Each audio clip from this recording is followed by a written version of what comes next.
Tonight on the Game On podcast, Adelaide didn't get the scout they wanted. What will need to change? And Port Adelaide's season goes from bad to worse. How will it end? Or how does it end? And we farewell another great player of the AFL, and we celebrate another legend as well. All right, let's do this. Welcome to the Game On podcast. My name's Pete. Once again, Malcolm is joining me here in the studio. Malcolm, how's your week been? Yeah, reasonably quiet. Couple of guest speaking spots. Yes. But yeah, reasonably. Selling a few books? Yeah, went okay. Down at, I was at, tell you what I will give, the Marion Community Centre. Yep. A meal there Monday night was very good. And geez, there were some people there. Yes. Big numbers, yeah. So maybe you need to start moving a little bit more South Adelaide. No, it was just people there. They just do a really good job, I think. Yep. So absolutely fantastic. Footy highlights from the weekend, mate, just quickly. I didn't mind the Hawthorn West Gold Coast game, but there were a few umpiring things which angered me as well. We'll talk about that one in a minute. All right, mate. Let's get into Around the Grounds. Around the Grounds.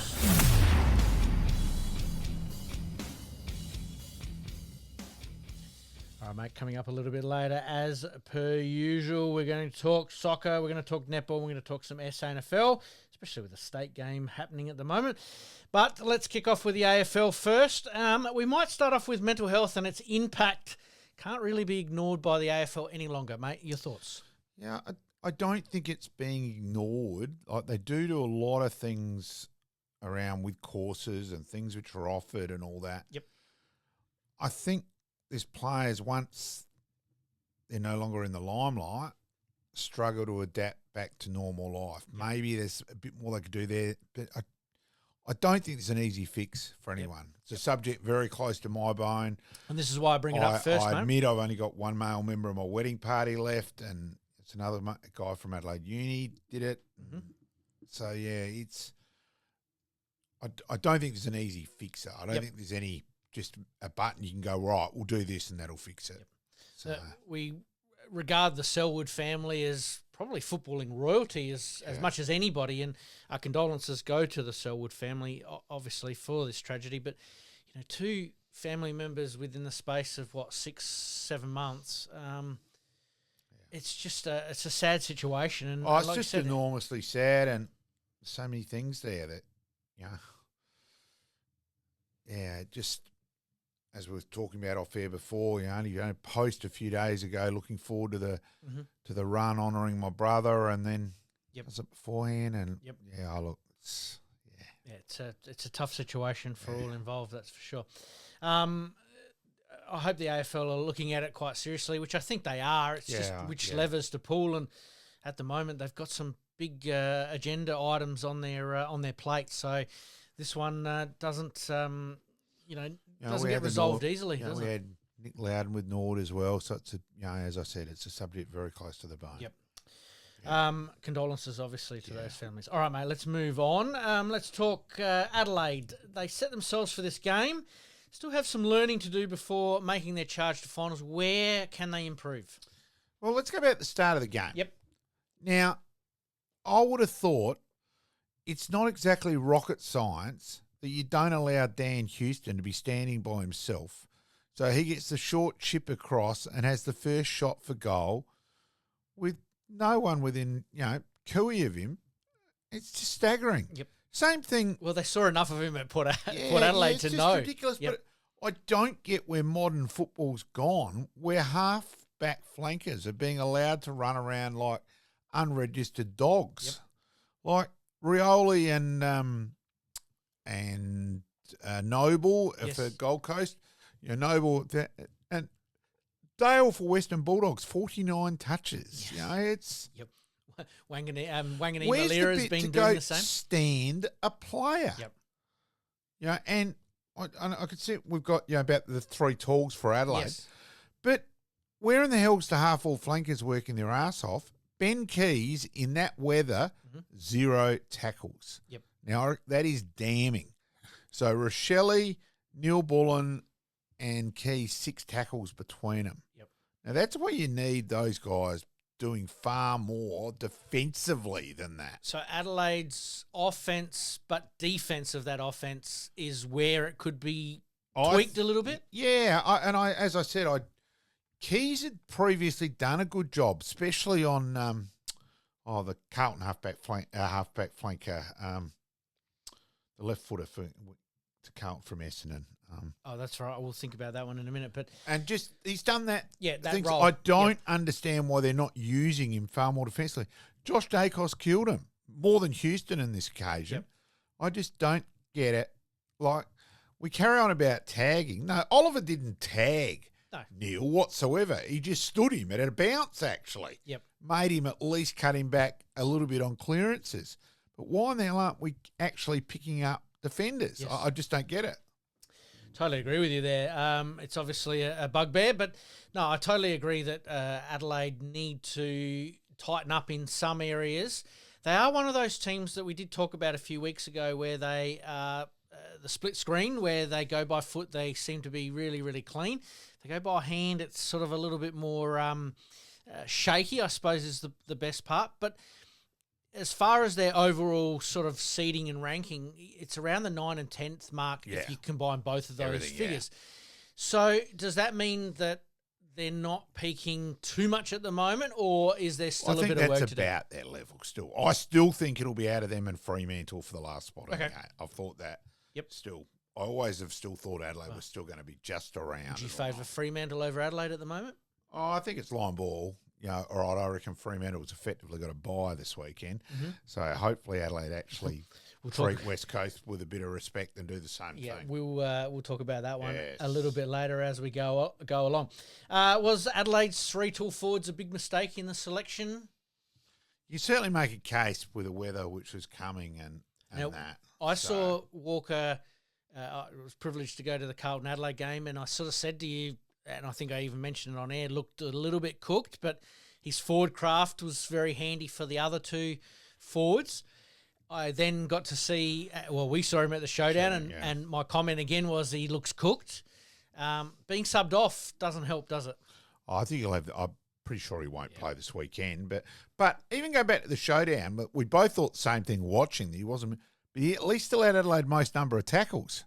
So there's something that a 35-year-old shouldn't be making the most amount of tackles. Yep. So, that's well done by Tex, but I still think there's some question marks overall on some players there. That forward half defence, I think, is exactly where it's pinpointed to. But, that's where they're saying, you can't, the 3 talls, they're running it out so easy.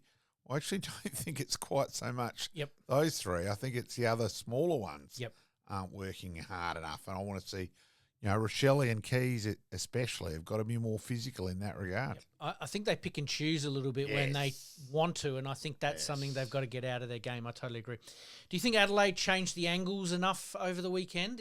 Is it a case of Collingwood are so well set up that it didn't allow them to do that? Yeah, maybe, but because that's ranking their one. But ranking kicks 2 out in the full. Rochelle does, and Fogarty missed a goal as well. If you kick one of those to get it back under a goal, who knows? Yep. So look, I think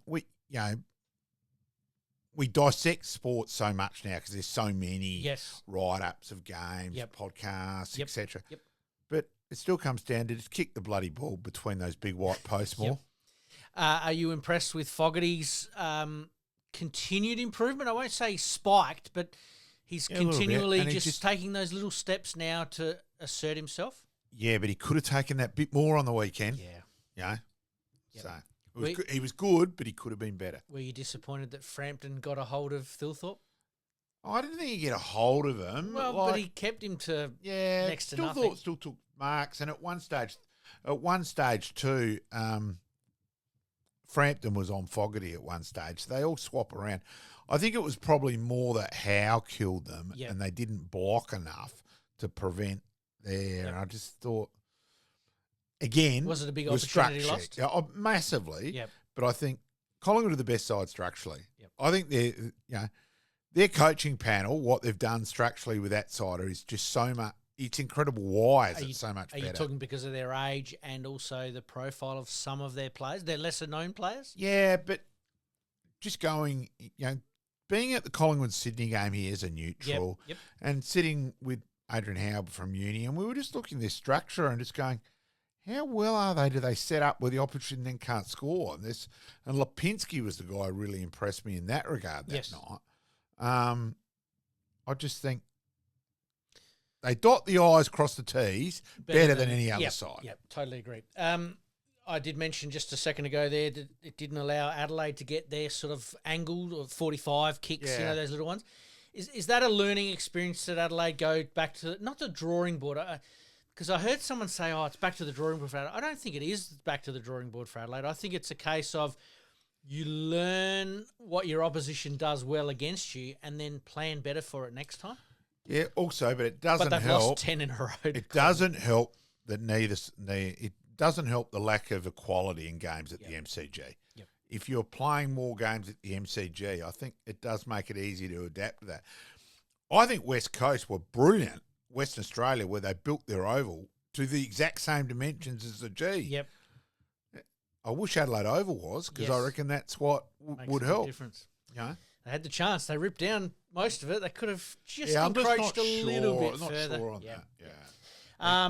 You can imagine there would have been some cricket by play there. Underground car parking, and the council wouldn't have allowed too much to encroach on the on the parklands. That'd be just way too much, mate. You can't have common sense. No. We'll talk about that in a minute. Crows, question without notice: is someone like Luke Pedlar maybe a target for someone like Collingwood? I think a lot of clubs would be looking at him at the moment, going, "Hang on, why is he not an Adelaide side?" And he can play. Yep. So I think he's the guy that other sides would be looking at the most. Yep.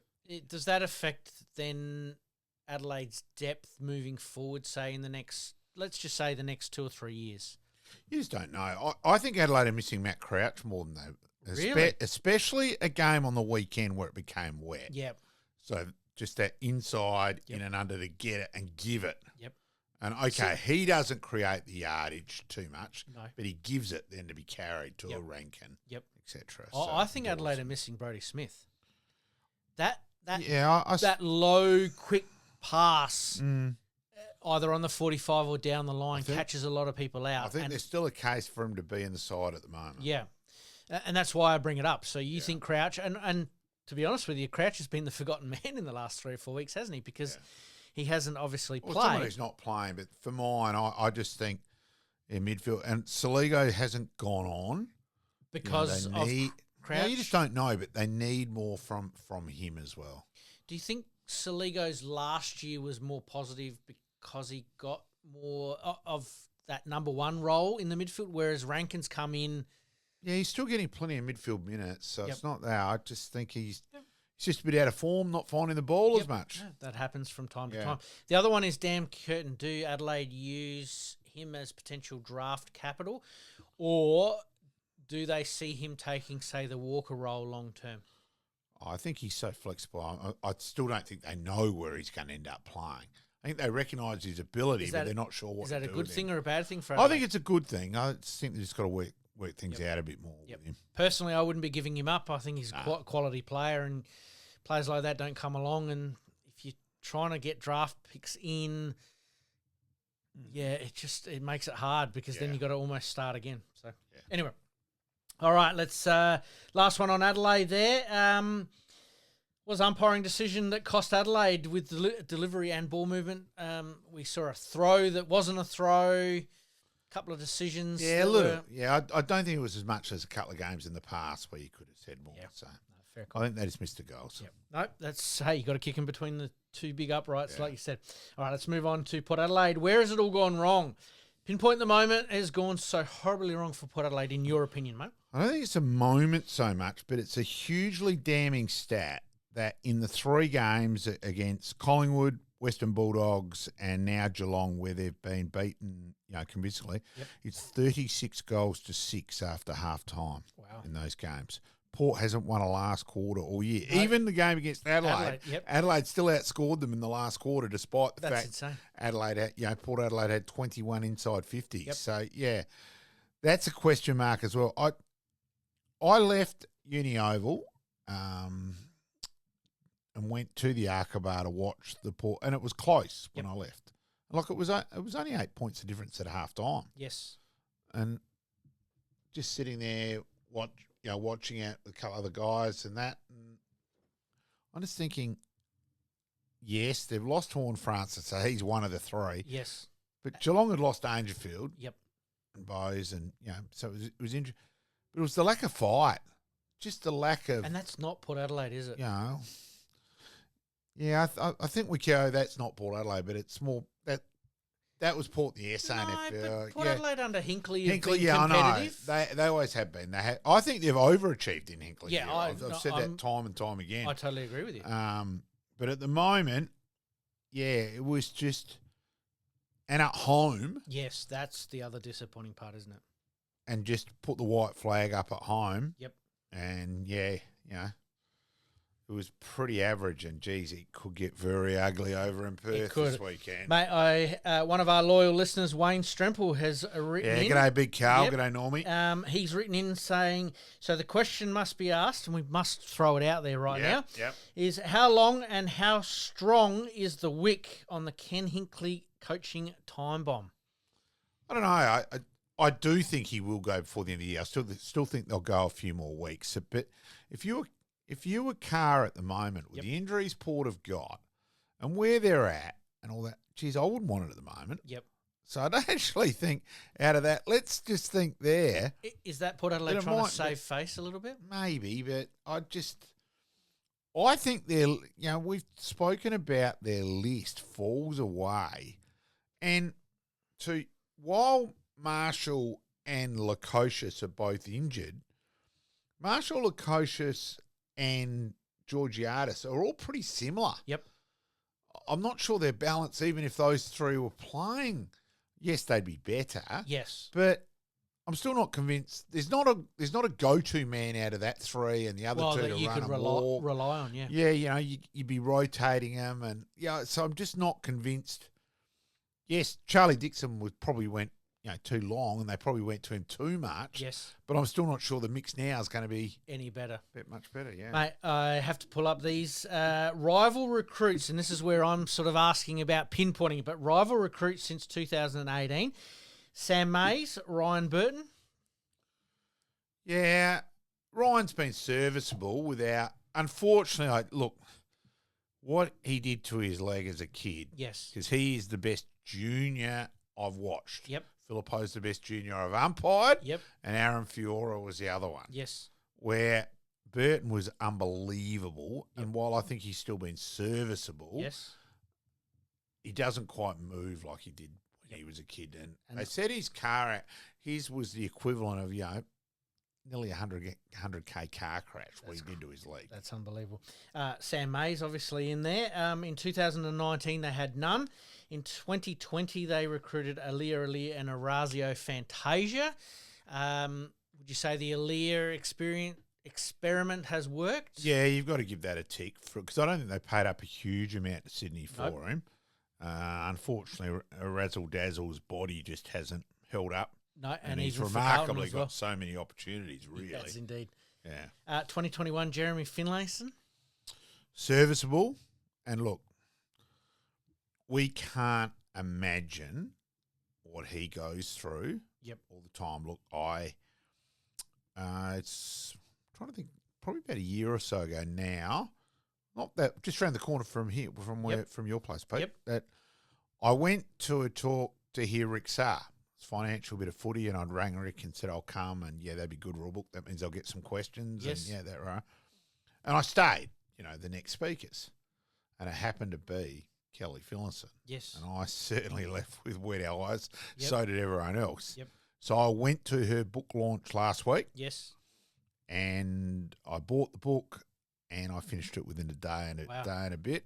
And it's just incomprehensible, and people question his his lack of consistency. Well, I reckon he's got a bloody good reason compared to anyone else. When real life throws you a yo-yo and it's up and down like that, you can understand. So, yes, sort of a little bit of a hit there, but obviously other things that are working through it. 2022, they got the Jason Horne-Francis still done and Willie Rioli. So I'm just going through these names because I'm pinpointing that they've tried to bite one off now and it's failed dismally. Yeah, I even Kane Corns has said they're in for 5 years of pain. Yep. It's not like Kane actually is, if he's saying that, it's pretty bloody obvious. Yeah, absolutely right. So that was probably a win there, obviously, for the Horne-Francis. And the Willie Rioli deal, I think, was probably a win. This is the one for me where I think that it's all sort of fallen apart. Brandon Zerk-Thatcher, Jordan Sweet, Asava Ralegalia and Ivan Soldo, all in the 1 year in 2023. So they have gone all in thinking that this is going to work by 24, 25. And realistically, they were close last year, but losing finals at home. So notice they went so much for 2 ruckmen too. So it's almost, and certainly big question marks on both of them. Soldo's certainly a bomb. Yep. It looks like. Sweet, not quite. He's played some reasonable games and just needs some consistency. Yeah, so I'm not quite so much, but I think they thought they were contending and they're not. But these are the players that they thought they were contending with. And I agree. This is where I'm pinpointing going, it's not working. I never quite got the throwing all the eggs at Thatcher either because his consistency was never a strong point. His strong point. And it showed at Port. Yep. Very good against Hawthorn. Yep. And then he was shithouse against Sydney in the next week. And that's been his career. Yep. So. And then 2024, Jack Lukosius, Joe Richards and Rory Atkinson. Well, Jack Lukosius. Yeah, Rory Atkins, I think they recruited him more for the SANFL side, which I think's a bit ridiculous. But I heard Ken talking about it today that he might be playing him. Oh, I think he will play this week. Yep. Yeah, I just don't get it. Yeah, I thought that was a bizarre recruit. Yep. I just didn't get that. I mean, if he wanted to come back to Adelaide, he could have done just as well at an SANFL club rather than at Port Adelaide. But yeah, not that amount of money. Good on him that he managed to get another year's AFL money. We've all talked about that. And then the players that have left since 2018, we're talking about Jack Homch, Chad Wingard, Jasper Pittard and Jared Polak. At the time, they were some reasonable players. But they managed to get Rosie out of the Wingard bit. So I think they're still well in front. Yep. And Homch had been okay, but I think his body had caught up a bit there. So I still give him a tick there overall. And then 2019, Dougal Harrod, Paddy Ryder and Billy Frampton. I think Paddy Ryder was a bigger loss than they probably realised. Yep. But I think at the moment, as we talk about consistently, and everyone does, it's the big three. Yep. Then say a fall off to Bergman and a couple of, but then a big fall off. Yep. And so now with these injuries, and we did talk about this a little bit last week, is it time to reset the agenda moving forward? Well, they're not going to play finals this year. No. I think they'll keep trying to have a look at their list and evaluate there. Yep. Look, rap for Logan Evans that he's got offered, apparently signed onto a three-year deal. Yeah. He hasn't set the world on fire this year, so no, but last year was pretty good. Yeah, he did. No, Logan showed a fair bit last year, and good luck to him. Rap for Logan. And remember, he's a mid-season recruit, and most mid-season recruits don't get offered that extra deal. So no, good on it. But again, it surprised me that got offered. Yep. So could that be part of Josh Carr's vision moving forward if he has signed him? Oh, I would say so. You would think a deal like that's got to be mainly Carr's call. You would think. Yep, so he likes what he sees. He just needs to work with him a little bit. So. The Butters Bergman rumours aren't going anywhere soon or anytime soon. What would you do? Depends what you're offered for them, but even if you get 2 draft choice, say you get 2 top 10 choices for Butters, well, he's a top 10 player himself at the moment. It doesn't mean you're going to get a top 10 player in return. That's right. Yes, it's a top 10 draft choice. That's right. But, so, look, I think they'll still try and keep both of them. Yep. But, we just got to wait and see.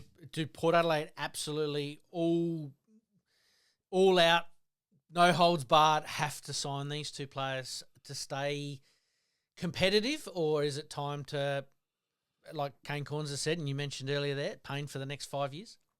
Yeah, I'll tell you what. Good luck. You know, the Tarps will be back. Wow. You know.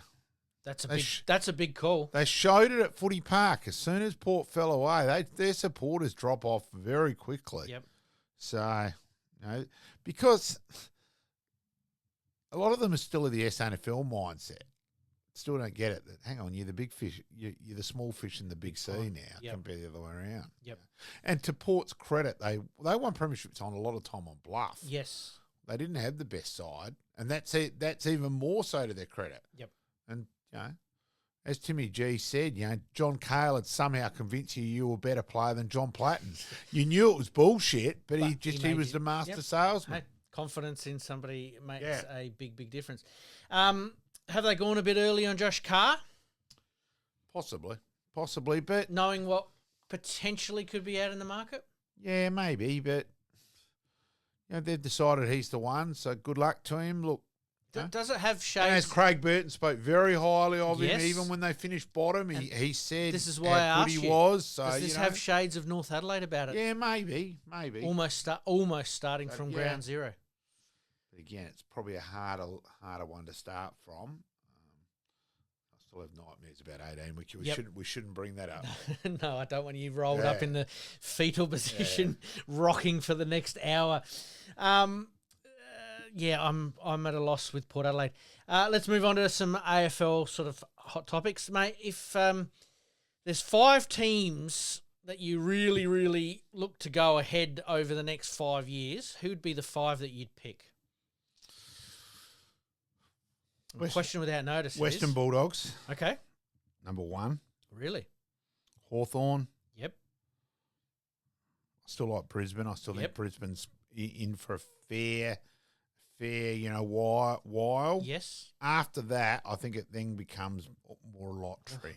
Mate, you've forgotten one that I know you're going to kick yourself when you hear me call out my top 5. I've got /6, but I've got Gold Coast at 1. Yeah, Gold Coast are the other one, especially with also some more academy choices to come. So yeah, that's true. They're the other one. Yep. They're my number 1 seed. I've got Hawthorn, Sydney, Brisbane, and then I've got Collingwood /Adelaide. Yeah, Collingwood's age worries me. That's why I've got them /Adelaide.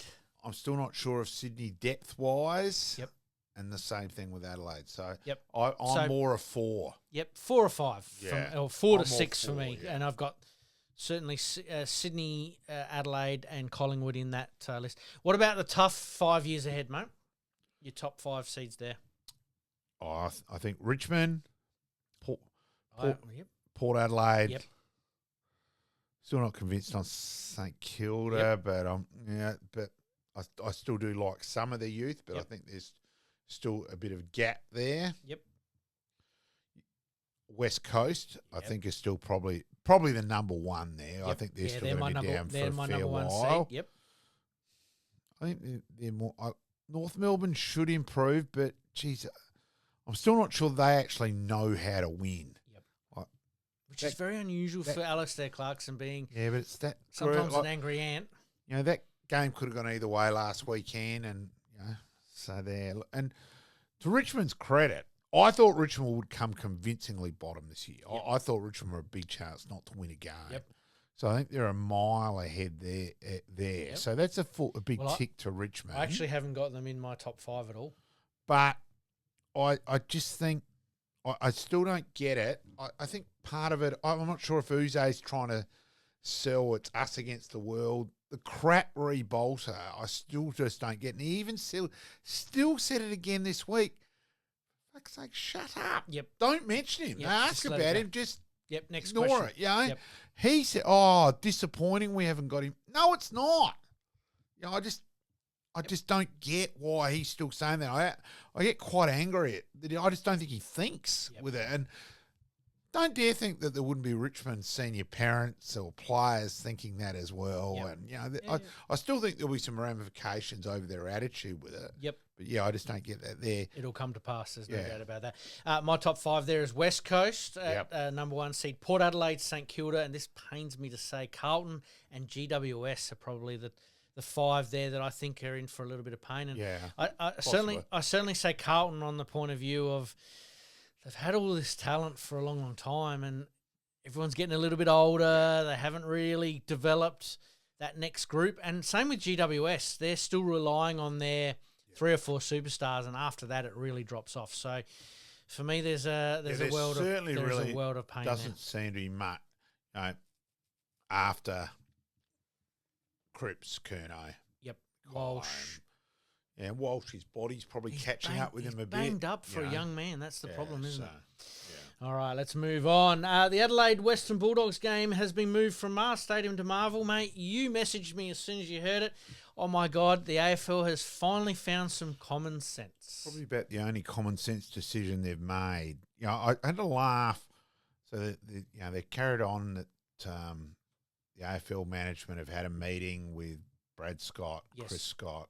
Simon Goodwin. Yeah, Goody. There's one other. Yep. Clarkson. Yep. You know, they could have walked out of there and gone, right, we're going back to 3 umpires. Yes. We're getting rid of the sub rule. Hello. There's 2 just things that strike of the pen of just common sense within 30 seconds. Yep. And you would have get it. They need some big ticks at the moment, the AFL. Yep. Like they're going as well as Port Adelaide in last week in the last quarter. Yep. They could have done that this week, and that would have got ticked just from everywhere. Yep. Yeah, everyone would have been pretty happy with it. Mate, question without notice. The salary cap for coaches, do you think that the head coach should be outside of the soft cap?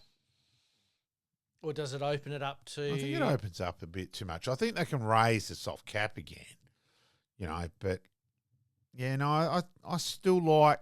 I do like the Australian model there compared to... Especially the English soccer. I know that's my other... Yeah, your other passion, yep. Yeah, and before the start of the year, there's 5 or 6 clubs, really probably 3, you can win it. Yep. And then down the bottom, it's boring now. It was actually a terrible year in the Premier League. The only thing which became interesting was the last battle for the Champions League spot, where Liverpool effectively won the title really 2 to 3 months ago. Yes. And the 3 sides which went down, everyone knew like there's a 13-point gap till the next side above. Yes. Like United and Tottenham were both terrible, but they still finished a mile above relegation. Yes. So it's shit house, that system. So I'm glad we haven't got that system. I still think Leicester winning the Premier League that year is still arguably up there with any sporting accomplishment. I agree. And they had to do it with minimum chips basically on the table, which is impressive. Does that then lead on to the conversation about 1 or 2 players or marquee players being outside the overall salary cap? No, I don't like that either. You don't like that either? No. No marquee players? No, I reckon that still opens it up to the rich get richer side of things. Yep. Yeah. Yeah, whoever's got the biggest sponsor. Yeah. I think it's compromised enough as it is with, good luck trying to get a sponsorship, you to sign a sponsor compared to, say, Collingwood or Richmond, which has got the big games at the G, always on telly. I think they said North Melbourne had been actually only televised game. It's something like 12 times in the last 5 years. Yep. So, geez, you're starting a mile back there as it is. Yep. So people carry on, it's unfair the rich clubs then put in money. Bullshit, it's not. That actually should be there because of the other inequality. That's right. Through it. Yeah, the equalisation moment. Mate, you brought up a very, very good point here, and I've got it written down on my notes. Would Tasmania and North Melbourne be the right merger? You talked last week about the Northern Kangaroos, obviously. Yeah, that should have happened. Do you think, considering North Melbourne already play games in Tasmania and they're selling games to Western Australia? Oh, yeah, they should be. It's ridiculous that there's still a team in Melbourne. There should be less teams in Melbourne. Yep. It's still a VFL. It's a VFL competition with some teams added. Yes. It's not a national competition, and I hate that. Would the system work, and this is where I sort of think about it from left field a little bit, where obviously they play their 8 to 10 games down in Tasmania as their home games, and they play their 8 to 10 games in Melbourne as the Tasmanian North Melbourne, whatever you want to call it. But they are their home games to give them that extra cash flow that obviously helps when it comes to building the stadium and Yeah, but making it just should be that way. financially viable. It should be that way anyway. That should have happened. It's ridiculous that we're starting another team. Yep. There's not the talent. Yep. Like, how many games at the moment do we go, we sort of switch off, you know? Well, I sort of did with the St Kilda and Yeah. West Coast It game was and Richmond, also the North Melbourne Melbourne. a couple of weeks, a few weeks ago. We're just shithouse football, and it's going, there's just too many teams. Yep. You know?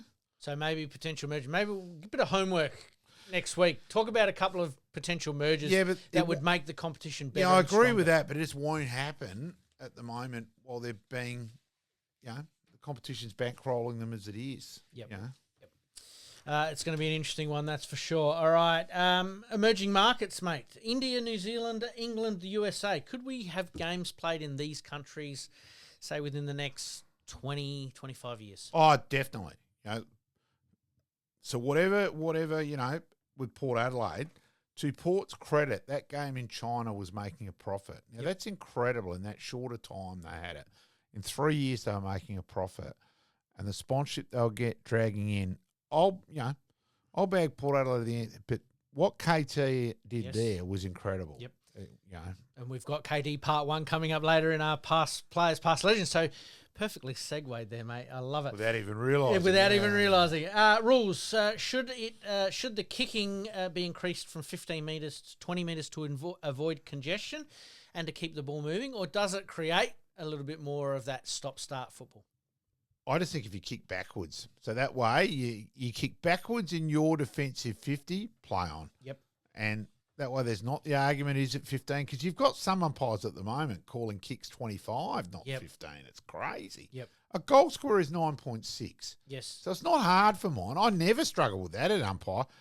I'd say at the moment, at AFL level, there's no reason why they can't mow the oval in 15-metre strips. I heard Nathan Buckley, I think it was Nathan Buckley, Of mention that, and I think it's absolutely brilliant. We put no more lines on the ground, but the ground staff can do it. They can do it. Yep. So just do it. Absolutely. All right, mate, let's rattle off some quick-fire questions. Luke Beveridge, signing him or not signing him just yet? Oh, I think that might happen in the bye weekend. Yep.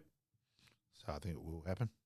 Absolutely. The 20th team, do you think it'll be Northern Territory or will it be out of, say, Western Australia? I think it'll be Northern Territory, but I'm not sure it'll only be Northern Territory. Could it be a merger style? I think it might be. I still think there's a possibility of another club, Northern Territory. Right. Okay. I think we're on the same wavelength with that, but we'll talk about that one a little bit more later. Possibility. Yep. Makes sense, doesn't it? Who would you say is the best 5 kicks going into 50 in the AFL? I like Wanganeen Malira. Yep. He's on the list. I still think Houston's up there. Nope. Yeah, it's probably not something I've thought about. No, that's all right. Isaac Heaney. Yeah. Funny, last week it wasn't his strength. Well, though. 5 possessions to quarter time and then nothing but class after that. Zach Merritt, Jason Horne-Francis, Isaac Rankin and Wanganeen Malira. Yeah, it was funny. Merritt probably had more errors in that regard in the first quarter last week than he's had for the whole year. Yeah, which is crazy. All right, mate, let's quickly run through last week's game. Seems like a long time ago. Gold Coast getting over Hawthorn. Gold Coast are coming. Yeah, they are. Will they play finals? Yes, they will. Yep. It was a good game, but 2 of the first 3 goals, unwarranted free kicks, and the one to Long where the umpire blew the whistle, both teams. And they showed it from about 5 different angles, and you still couldn't see a free kick. For fuck's sake, leave it alone. Yep, absolutely. Oh. Sydney getting up over Carlton by 16. I think that's probably Yet another game Carlton in front at This half is what time. I'm going to say. Another opportunity gone by. We did obviously talk about the Adelaide Collingwood game. We talked about the Port Adelaide Cats game. The big one for me was Fremantle getting up over GWS on their home deck by 34 points, and that probably just reinforces what you're talking about with Freo coming. Yeah, a little bit. It's also an interesting thing where it said, if it's a shootout, GWS fine, but if you manage to bottle it up, they don't seem to be able to cope with that. And now Callahan's got injured. Makes it just that little bit harder. harder. I think their midfield falls away a bit. So, yeah, I think they're they're an interesting side to watch. Isn't it interesting that GWS and Port Adelaide were the two teams that were steadfast in almost everybody's picks for top four, and yet they're probably two teams that are going to struggle for the remainder of the year. GWS is still a maybe. Yep. But yeah. The Western Bulldogs giving Essendon an absolute thumping. What do you do as an Essendon supporter? Yeah. Yeah, you keep at it. Always keep your side. Yep. But yeah, I admit, I watched the first quarter and that was enough.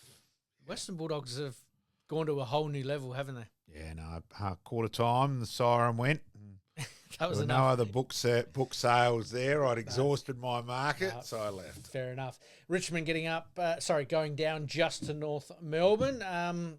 Good to see two emerging sides going at it, but again, the quality isn't where it needs to be, is it? No, it wasn't. I've only seen the highlights. I admit I'm watching a bit because of this podcast. Yep. You know, I'm fed up with the umpiring.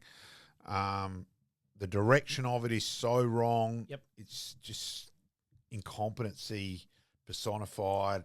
Well, the AFL have got some pretty big so angry with it KPIs to meet. So angry at the moment. There are a lot of people in the same boat. Sort of dropped off a bit. Yep. Yeah. Fair I'm enough. more watching highlights, so at least I've got enough on the sides and yeah. Yep, fair call. Yeah. Melbourne getting up over Brisbane, a little bit of a surprise. Yeah, Melbourne are digging in, aren't they? Was at the service to farewell John Griffin on Sunday, and it was at South Adelaide Footy Club. Yep. And I did say to Jeff Baines, you should lock everyone in. And Bainesy thought that was a good idea and said, this is probably going to be our record day's trade for this will probably be close to our best trading day because it was about 1,000 people. Yep. It was a big service down it. So, yeah, look, all the best to the Griffin family. Much loved. He was a leader, the life of the party, Griff. And, yeah, 74 going on 15 in a lot of ways, Griff. And, yeah, he was a ripper. Yes, Melbourne getting up, obviously, over the Brisbane Lions, which was a bit of a surprise. And then the biggest one of them all was West Coast getting up over St Kilda. But really, West Coast kicking 108 points. They haven't done that for a while. Yeah, for a long time. Yeah, they were reasonable, but St Kilda, yeah. It's a bit of a worry anyway. Yeah. All right, mate, we better run through our tips for this week. Probably the game of the round. First up, Thursday night, Cats v the Bulldogs. Yeah, no Dangerfield. I'm going to go I know it's at Cardinia Park or GMHBA. There you go. Got it right. I'm going to go for Western Bulldogs. Bulldogs for me. Essendon v Richmond in the Dreamtime at the G. Yeah, I'll still go Essendon. Essendon for me, but I think Richmond will give it a fair old Lynch shake. Out as well, though, for Richmond. Yeah, still give it a fair shake. Carlton v GWS at Marvel. Quick deck. Probably favours GWS a bit. Toss a coin. If in doubt, I'll go the home side. I'll go Carlton. For me as well. Hawthorn v Brisbane. Probably the other big game of the year. Yeah, Brisbane disappointing the last couple of weeks. Hawthorn have won the last 5 against the Lions. I'll go the Hawthorn in Melbourne. Hawthorn for me. North Melbourne v Collingwood. Collingwood. Although North Melbourne last year against them were up 42 points. Yeah, they played some exhilarating footy that day. Yep. And then the comeback by Collingwood was incredible. They had a few things, a bit of luck went Collingwood's way that game, well and truly. Collingwood will be on point this time. I think it'll be a good game for about the first 5 or 6 minutes, and then I think Collingwood will put their stamp. They're being able to do their wins at the moment with some injuries along the way. Freo v Port Adelaide. That beautiful number of 119 could be in question. Ooh, big call. We've probably had some Port Adelaide supporters just fall off their couch or drive into a tree at the moment hearing that, mate. Got to have a bit of fun. Absolutely. Freo for me. Adelaide v West Coast Eagles. Adelaide for me. And Melbourne v Sydney. Down there. And due to Sydney's lack of discipline, that they haven't got Melican, McInerney, and the forward who's got 3, belted a guy with 90 seconds. Marty. 90 seconds to go, and the game was over. It was brain dead. Yep. Geez, did Gerard Healy give him a bake? I happened to have the radio on at that stage, and he made me. He made me sound like Marcel Marseille. And to finish us off, we've got Gold Coast v St Kilda. I'll go. It's at Marvel. Yeah, I know it's at Marvel, but surely they can't. They stuffed up. They took Richmond lightly, and I think Hardwick will really hammer that this week, Gold Coast. Do you think them playing 2 games up in the Northern Territory will play any part to it? Considering they look like sapping conditions. Yeah, but then Western Bulldogs came back after 5 days off and hammered the Dogs. That's so, true. yeah. It is a fitness paradise at the moment, I suppose, for AFL players, that's for sure. Mate, we had better get off to a bit of a break, but what have we got coming up? Oh, hang on.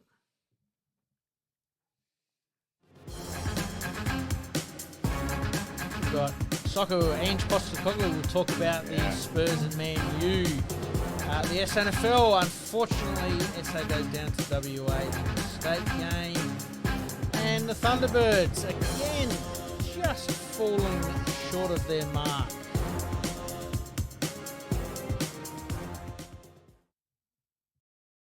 You're listening to the Game On Podcast.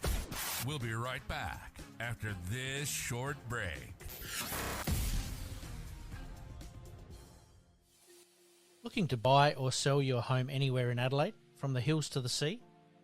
Meet Gary KRIEVS, your dedicated local agent from OUWENS CASSERLY Real Estate. With unparalleled knowledge of Adelaide's housing market and a commitment to exceptional service, Gary ensures a smooth and stress-free experience for all your real estate needs. Trust the expert, trust Gary KRIEVS at OUWENS CASSERLY Real Estate. Your next dream home awaits.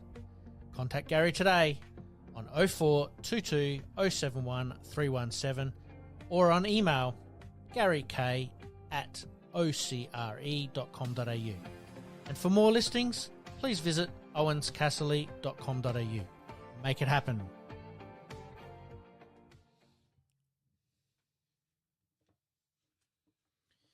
All right, mate, we continue. Thanks, yeah, absolutely. Thanks to Gary KRIEVS there. All right, mate, we continue on with soccer. Man U playing Spurs in what Europa League. Yeah, the most invested game probably for Australia for a fair while, and it's probably because of the Ange Postecoglou link.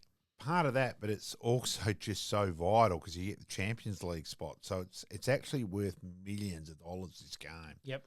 It's incredible the importance of it now. So, yeah, it's toss a coin either way. Well, I was going to ask you a little bit later on, but let's do it now. Who wins and what's the score? Oh, look, I'm going to go United 2-1. Yep. But honestly, it's just a guess. Unfortunately, it's about 4. My son's United. Yeah, he's not happy.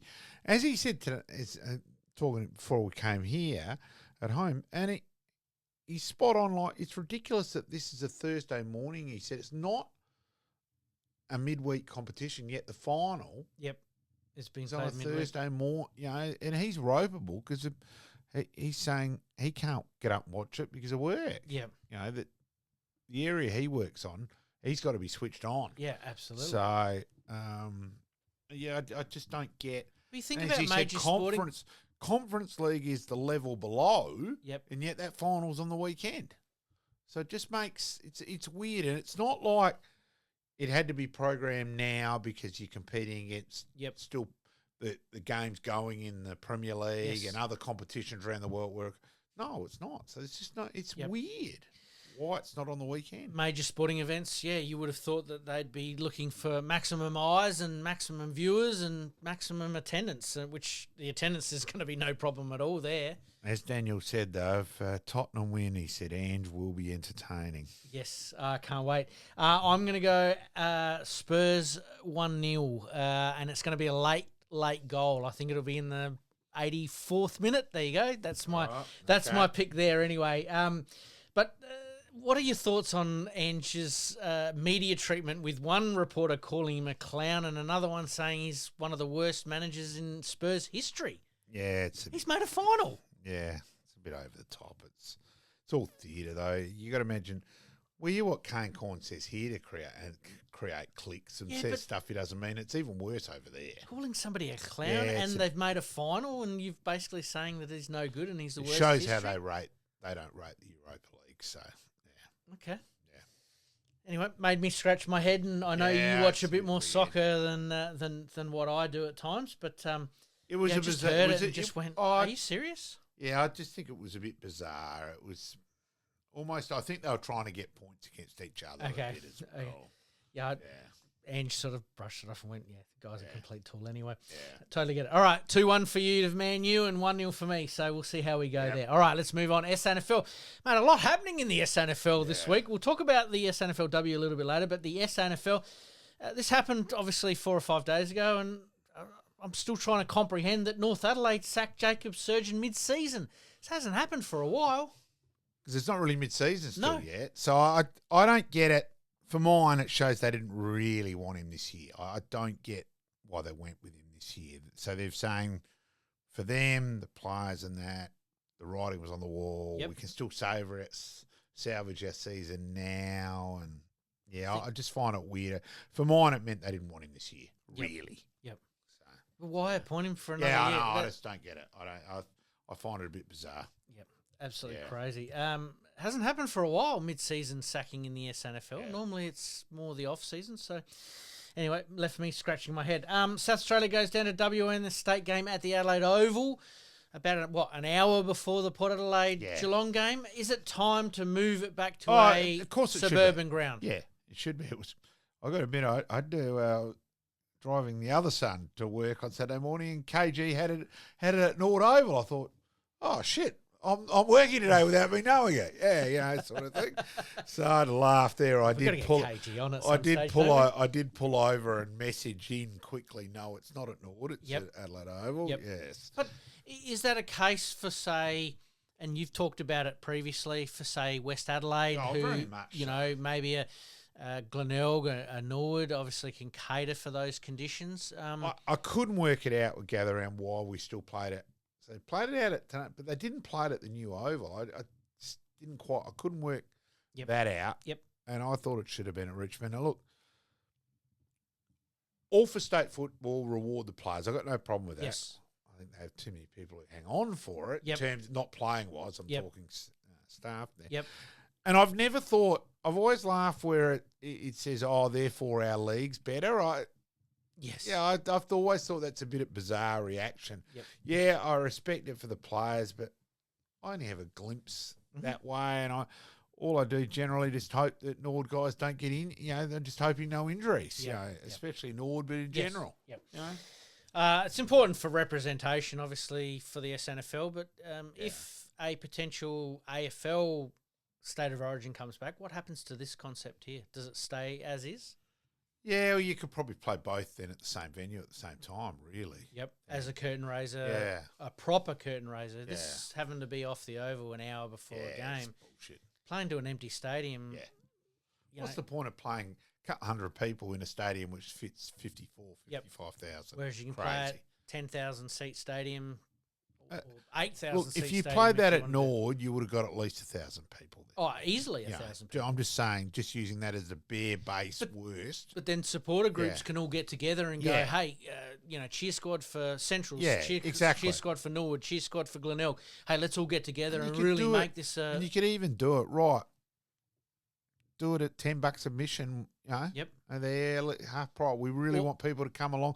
There's so many things you could do, and I just thought, or the clubs themselves. If you buy a season ticket, it automatically gets you in. Exactly. Yeah.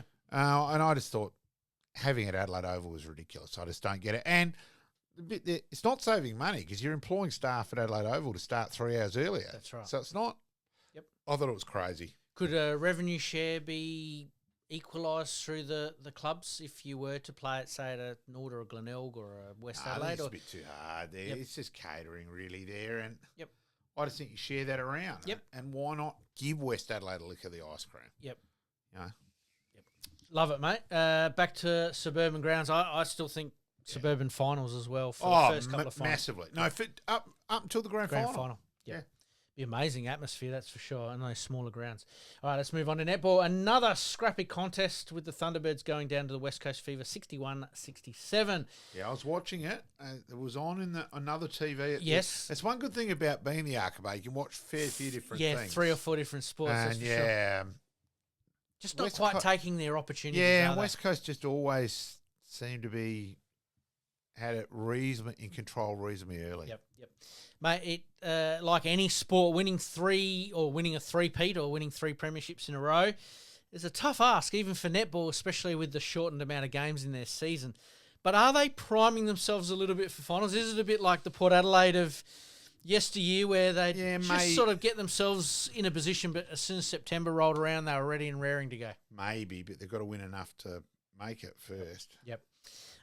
We won't do tips this week. I've not got that up on my screen, but best of luck to the Thunderbirds. All right, mate, let's take another quick break. We're running out of time very, very quickly. Oh, look, I think the other point there... Just hang on.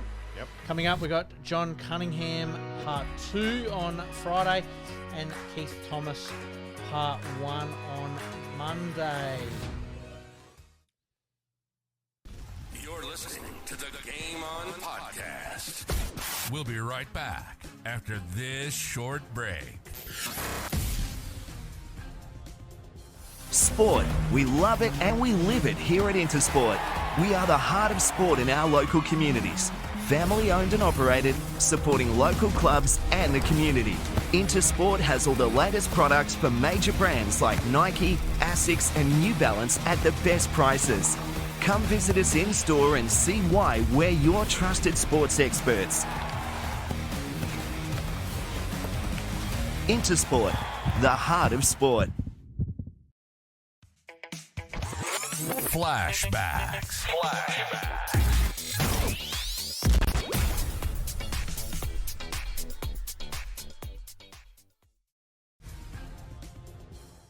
This is McIntosh, shrugs off the tackle, left foot kick by McIntosh. That's how easy it is by Platten. Platten as easy as you like. Yeah, those old legs won't do it for him. Brilliant play from South Australia to Anderson. To represent your state in any sport is fantastic. Your first state game is very, very special to me. It's an honour to wear the South Australian Guernsey. I was fortunate enough to wear it 15 times in the state of origin. It's an enormous feeling. I think that most blokes, when they play footy, they set goals for themselves during the year, and one of those goals is to play state football. It's got that tie that you played in state sides together, so I think there's always a mutual friendship. I think there's one thing that I've always thought, that whenever I was going to play in a state game, there's one thing I wanted the other players to remember me by, is respecting me for how I went about playing and playing for them. I think that's the key. I think whether you like or dislike whoever you're actually in battle together, and I think you have to make sure that when you come away from it, they know that you've given your all for them, and if they've given their all for you as well, I think that creates a great feeling.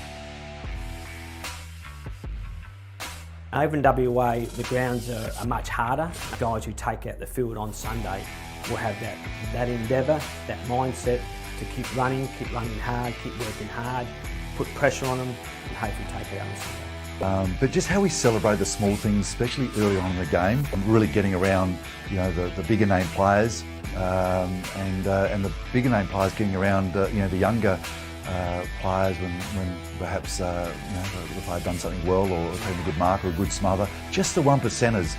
The other things I still remember from that game, everyone was switched on, and that was the difference. Everyone was switched on, and that's something about playing state footy. You go there as a team, you're alongside of some brilliant players and brilliant names, but you still got to do your job. You've got your job to do.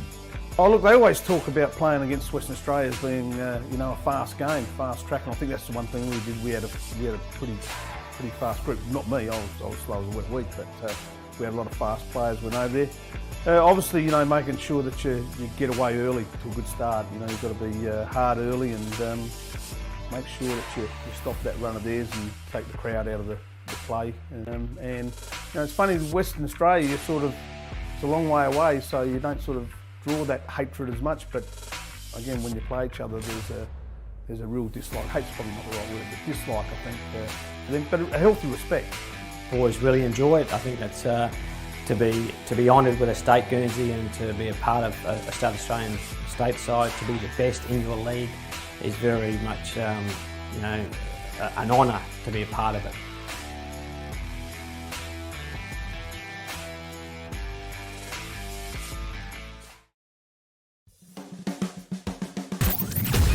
Extra time. Big finish.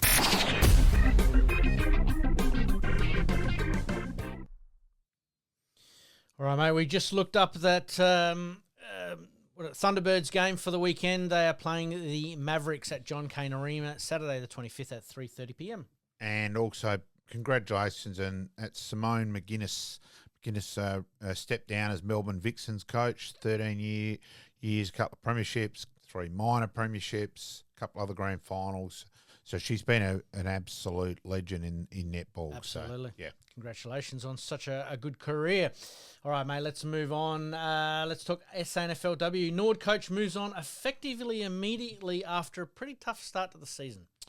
Yeah, look, all the best to Brad there. It's an interesting one. And his wife's taking over the role, which, it just, you scratch your head about that a little bit as well. Yeah, look, all the best. Yeah, yep. Leave it at that. Well done. We've had Alison on the podcast, maybe we might get her on. I've got a lot of see time her for thoughts. Alice. Yeah, so we might touch base with her and see if we can get some thoughts on how she might play out the rest of the season as a interim coach. All right, let's move on to the NBA. The Knicks and the Pacers start their conference final tomorrow, and at the moment, the Thunder and Minnesota are currently playing their conference final with Thunder leading 1-0. So we're starting to get to the business end of the NBA. Minnesota were up at half-time but got run all over in the second half. Absolutely crazy. All right, let's talk cricket, mate. I know this is something you've been keeping an eye on, but the IPL is back on, but one noticeable absentee from the Australian player or Australian quick raised a few eyebrows, but not really. No, I think he was the one with brains, personally. Yep.